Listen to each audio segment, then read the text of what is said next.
Drones turn out to be incredibly cheap, with just 2 or 3 drones, costing around $1,000 to $3,000 total. You can take out an entire tank or an infantry fighting vehicle. A Humvee can often be destroyed with a single hit. And by the way, a special thanks to our Western partners, because where else could we have trained on so much of your equipment? You delivered it straight to the front, and we got to study it up close. We figured out all the weak points. We learned exactly where to strike. For example, we learned where to hit the Abrams tank so that its rear turret compartment, the part that stores the ammo, goes up in flames every time. We also figured out how to disable it completely. Its most vulnerable spot, the turbine, no question. See, that kind of stuff there, you can theorize a lot of stuff, but until you actually do it under combat conditions, you don't know. Now they know. And I'm talking about our frontline stuff. And we don't have that level of knowledge about, the Russian capabilities. We can theorize stuff, we can study, but we haven't done it. And I'm just telling you from personal experience. I fought in tank-on-tank combat. I fought in military training kind of situation, standard counterinsurgency kind of fighting, etc. So I've done a lot of that, and I understand that until you have experienced something, you can study it all day long, and that's useful. It's even necessary. But until you do it in practice, it is a very, very different thing. And as the Russians discovered to their own demise, as the Ukrainian side has discovered to their own pain as well, it is very, very difficult to do it under combat conditions. But if you don't even start until you're under combat conditions, it's going to be all the more difficult. And if you've already, before you even get to the battlefield, if your enemy has already seen how your drones work, what their strengths are, what the frequencies are they've used, and then your combat vehicles, where the vulnerable points are. They practice a lot of different times. Now then they can train their folks to know right where to go, so they don't waste time just hitting the target, but they actually go to the vulnerable parts. You can see how you're now doubly behind the 8 ball. And that's where we are. So thanks, Joe Biden, and thanks, current administration, because in your, I don't even know what it is, in your lust for to continue war, and you think that it's cost free and we can just throw out a bunch of stuff, make more money, we can produce some more stuff, and it's going to be cool, and it's going to be great for the industry. Maybe it is good for the bottom line of the industry, but it is coming at a cost of us, because if we get into a war, we're not ready for it, and the enemy is ready for us. And I pray to God that we don't have to have that validated. I fear that we will. Let's move on to the next one here. So jamming, I mentioned that, and some of the workarounds that people do. One of the things that you'll see in any kind of war, every war has been fought from antiquity on, is that the technology of war comes in, and then there are changes, and then counteractions, and then counteractions, etc. And this evolution back and forth between trying to figure something out will work, something may work for a while, then it doesn't, is on light speed now. But drones will evolve. We'll see major progress in autonomous target recognition and guidance. Because right now, electronic warfare is a serious threat. Whether it's Russian or American systems, jamming is a real problem. If a drone has to be manually piloted all the way to the point of impact, there's a high chance it'll get jammed before it hits. And you also need a skilled pilot, someone with real training. But if the drone is automated, then you can hand the controller to, well, let's say a monkey, someone with zero flight skills, and they'll just press a button. That's much easier. The Americans are heavily leaning into this approach now. Just look at their defense expos. All the focus is on so-called AI modules. There's no real AI in them, of course. It's mostly marketing. But they do have basic visual recognition systems already. So we're doing a lot of this stuff. A former colleague of mine in the Army, I know, is working in a lot of the robotics stuff in the Pentagon. So I understand we are putting a lot of effort into this, a lot of money. But the problem with this seems to be the same thing, because he just mentioned we're working on, we call it AI. It's not really AI. It's just visual recognition software, and it tells the computer, it tells a vehicle what to do, or a drone. But we do it not at scale. And we do it in really, really slow ways, in ways that are overburdened by bureaucracy. I was in the Future Combat Systems in the 2000s, which was supposed to be our premier modernization program. And we had all these great graphs and charts and videos that we made using like computer-generated skills and pretending thing, almost like a movie. In fact, they actually did produce a few that were actual had scenarios that had actors in the whole thing, and then we proclaimed that this is how it would work in combat. Problem is, we spent a lot of time on the video, not a lot of time on actually making the technology work. And instead of going with what technology that would work at the time and that we could put into the operational force, we kept going after what I used to call unobtainium, which is you wanted this great scenario that it would do everything we ever wanted it to do. And instead of taking what would work, which would maybe only get you this far, we said, no, I want to go this far. So let's just keep pretending like that it will. And then as we ended up doing is it cost you, because now then not only did you not get here because it was unobtainable given the technology advancement at the time, you also didn't get here because you forestalled any use of the technology that did exist because you wanted the best. You ended up with nothing. And I've seen that continue to go through, whether you're talking Army, Navy, Air Force, Marine, fighter jets. I mean, we do all kinds of stuff that we have these super high-end, very expensive, very long lead time to build technology, instead of doing anything that's close and quick and fast. Even tanks. Look at tanks. You have the M1A2 SEP tank, one of the more modern variants, but they take a long time to produce.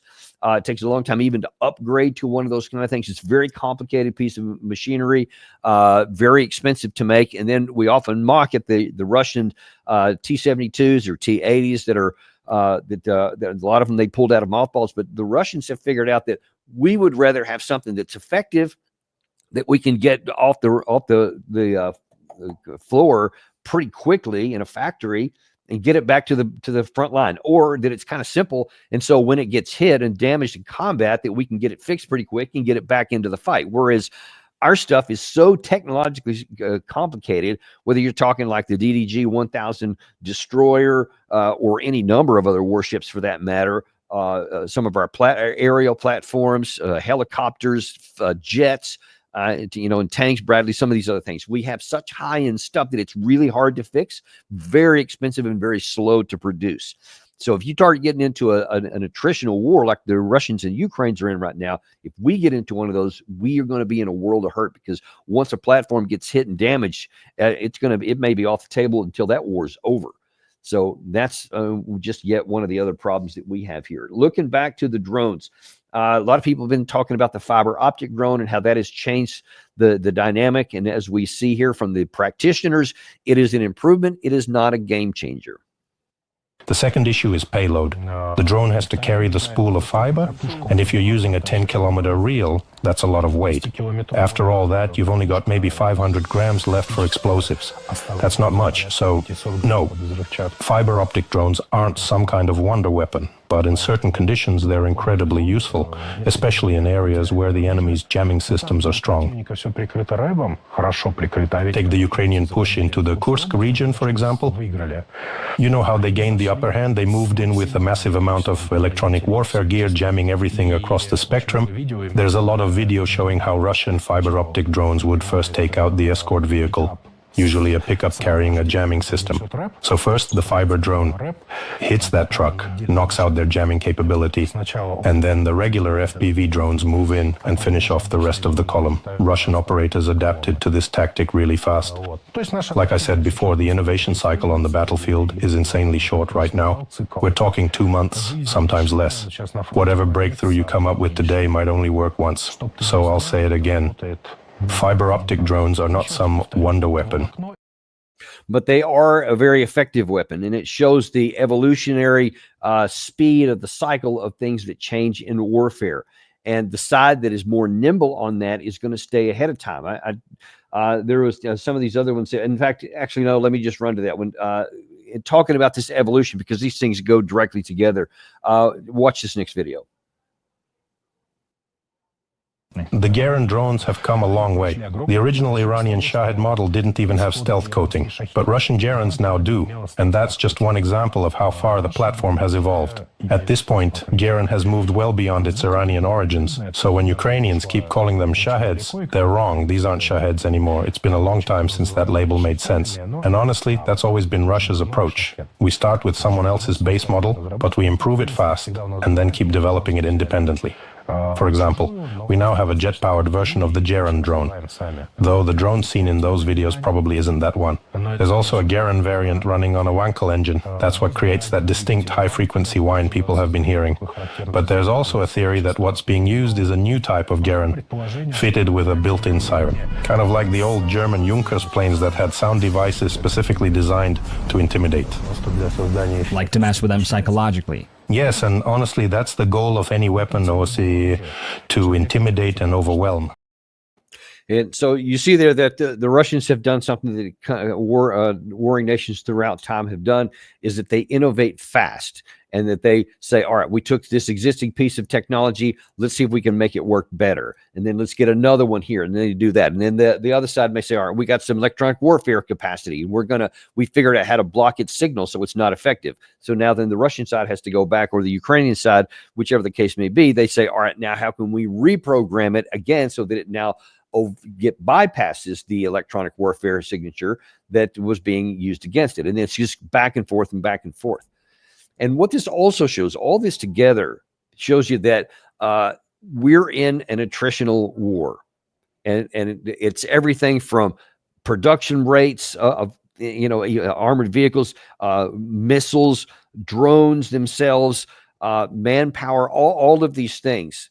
It's all who has the most equipment that you can get, who can tactically innovate the fastest, who can recognize what's happening here, make changes quicker. But then the other side is always going to come back on top of that. And so all of that combined is who is going to be able to outlast the other, because Ukraine has been on the back foot since, I think, if you want to go by the numbers, since October 2023. That's the last time that they had they actually took any territory from the Russian side, and now that it's been on the back foot ever since that time. But they haven't broke. They haven't fallen apart. They have been able to continue to plug holes with technology. We've interviewed some folks who fought on the Ukrainian side, and they said they don't have enough manpower, but they're trying to offset a lot of that with a significant improvement in the quantity and quality of their drones. And the Russian side cannot have these big motions, even though they have quite a number of tanks and artillery pieces and infantry fighting vehicles and all that. They have a lot of artillery. They've got a lot of air defense missiles. They got a lot of these glide bombs. They have all kinds of firepower, and they're using it, which is why that the Ukraine side continues to be degenerated, and to cut down in the fabric of their forces continues to get weakened.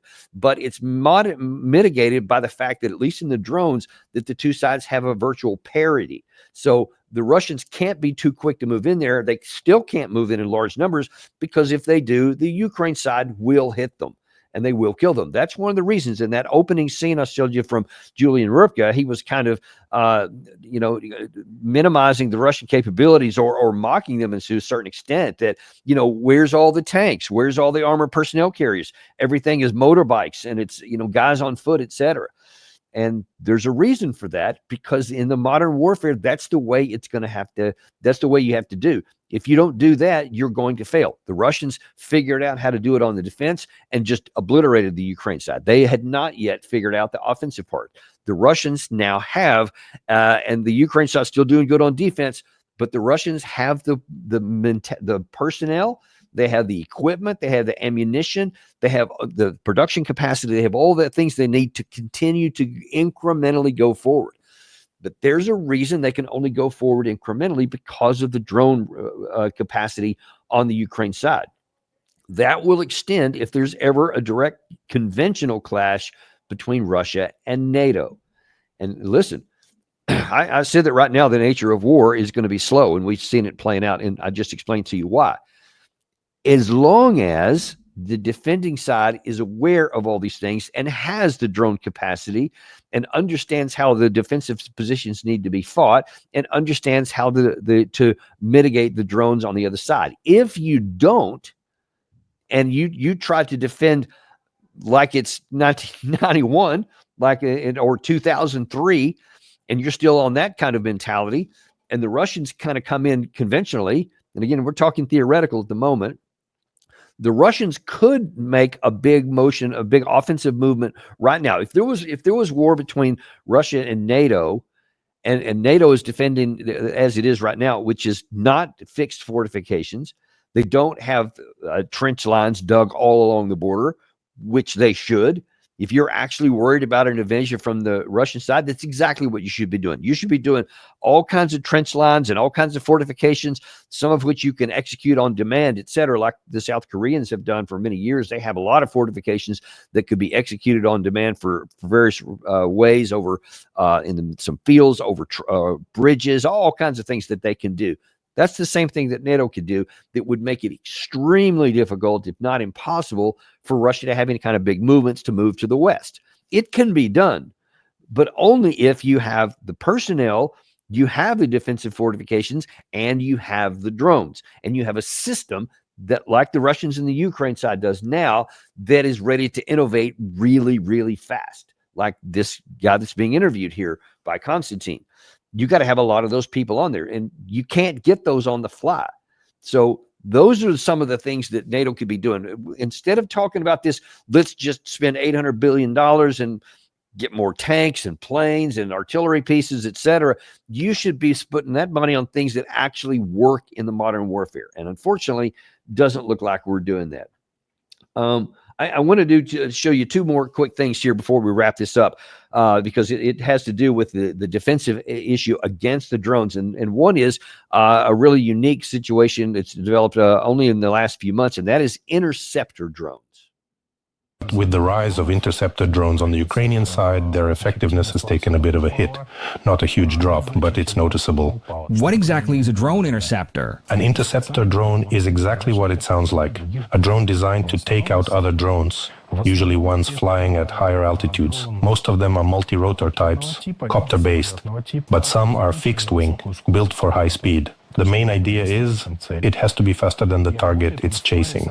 Ukrainians have been pairing their interceptor drones with Israeli-made radar systems. That combo has allowed them to start targeting and knocking out Russian drones like the Orlan, Zala, and even the Lancet. Naturally, Russia is coming up with countermeasures. For example, Zala, the company that makes the Lancets, has started adding rear-facing cameras to their recon drones. These cameras use machine vision, and the moment they detect an interceptor closing in, the drone executes an evasive maneuver. Interceptor drones, as I mentioned, are fast, but they don't have much battery life. If they don't take down the target on the first pass, they usually run out of juice. Either they self-destruct or they just fall out of the sky. So you see there's pros and cons to everything, but that just shows you how advanced and evolving this drone counter-drone situation continues to be. It's not just electronic warfare, it's physical process. And then there is the issue on the ground. Now, you may have seen some videos over the last year or so on both sides of this conflict where they are, I've actually seen some people throwing rocks at drones, some videos of that. They've been using their rifles, regular rifles, trying to shoot some things down. Some have used some shotguns, etc.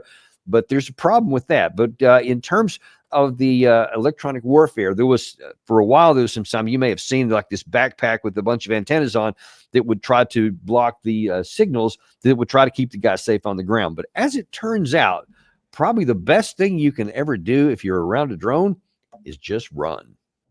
When it comes to protecting individual infantrymen, only one thing helps: running fast. You're not going to invent some magic fix. Backpack-mounted jammers? Total nonsense. There's always going to be some frequency that the jammer doesn't cover. You strap on this massive backpack with 20 antennas sticking out, and then a drone comes flying in. Now you're supposed to somehow guess what frequency it's using and turn on the right jammer. What actually happens is you panic, flip everything on at once, and now you've just told the entire front line, hey, here's where our jamming frequencies are. The enemy sends a drone tuned to a different frequency one your backpack doesn't block, and boom, it hits the guy carrying that expensive jammer. So yeah, it's useless. It's like wearing a good luck charm. Yeah. I can't even imagine. And we have interviewed folks on both sides of the line and specifically asked them at the point of contact, what is it like for the drones? And they both of them say, man, you can't even get out of your trench and go to the bathroom to do anything. I mean, even just getting out, you're constantly being worried about a drone coming in. despite all your countermeasures, there's just so many of them out there. And of course, a lot of the fiber optic drones, you can't jam those. And the only thing you can do is try to shoot those down. And they also have some special kind of rounds the Russians have figured out. It's not a shotgun, because they said part of the problem with the shotgun is that if you're close enough for the shotgun to hit, the blast from the explosive is still close enough to get you. Whereas they have these certain kinds of rounds which are somewhat better than just regular bullets, in that they kind of have an explosive capacity, so that once they get close to the drone, they can take it out that way. So it's at a greater distance. But that's also very difficult, because you got to be a really good shot. A lot of these drones fly erratically, so it's very difficult to do. All this shows you that the bottom line is that the nature of warfare has dramatically changed in the modern era. And if you have two sides that are prepared for each other, you're just not going to get any of these big arrow movements, as we've used to call them all the time. And the reason for that was demonstrated in 2023, when the Ukraine side tried to do big arrow movements, and all you saw was what they call the Bradley graveyard. A lot of times you saw all these vehicles just piled together, because they're just too easy to knock out when you get a lot of vehicles close together, and all these drones and artillery along with that. So that's the reason why you've seen a lot of use on the motorcycles, because they said, yeah, you don't have any protection, obviously, but you can move fast, and it's really hard to get a drone to get you. Now, a lot of the FPV drones these days are going down to the individual level. They're going after you personally with an FPV drone. Of course, there's also the ones that drop hand grenades or other bombs from above. So you got to constantly be looking up. You got to be looking out. You got to be looking behind you, etc. You got to be listening for things, of course. And it's just frankly, it's hell on earth. I can't imagine. I had 4 combat deployments of my own during my military career. Never had went up against anything like this. I would be a neophyte as much as some second lieutenant coming into combat if I went into a modern warfare today. And that is the problem that I think we have on the U.S. side, is that we don't recognize just how much it's changed. And I mean, you got to have everything from your tactics to your doctrine has to change. If you think you're going to go in there and fight a Russian-style force and a Russian experienced force and try to do what we did in Desert Storm or Operation Iraqi Freedom in 2003, we are going to discover the same thing that the Ukraine side did at Bradley Square and in the 2003 offensive. And it will be American vehicles that are burning and Americans that are failing at an offensive there. Just because there's an American flag on our chest, and we tell ourselves all the time we're the greatest armed force in the history of mankind, we're not. Just listen to me, especially all of those who are pro-American. Point blank, we are not the greatest military force on the planet. It's the Russians right now, followed very closely by the Ukrainians. They're both very much better than we are. We just don't have the experience. Not that we don't have great guys in uniform, and we have we could do well if we're trained properly, if we're equipped properly, and if we have the right mentality, and if we've changed our doctrine to reflect the current modern warfare. And if we don't do that, if we keep trying to tread on our history in the past and these claims that we've been this magnificent force throughout history, and we don't have to do anything different because, well, we're Americans, we'll always win, you're going to be almost guaranteeing a failure on a future battlefield. And I hope that we don't do that. I very much hope that we do. Thank you guys for watching. This is a little bit different show than we normally do, but I thought it was really important because it helps to inform why things are happening on the battlefield the way they are, and what we can expect in the near-term future of conflict. And diplomats need to understand this too, and decision makers need to understand this, because you need to be careful about how cocky you are about what we can do with military power in terms of what the other side can also do. Thanks very much, folks. We really appreciate you.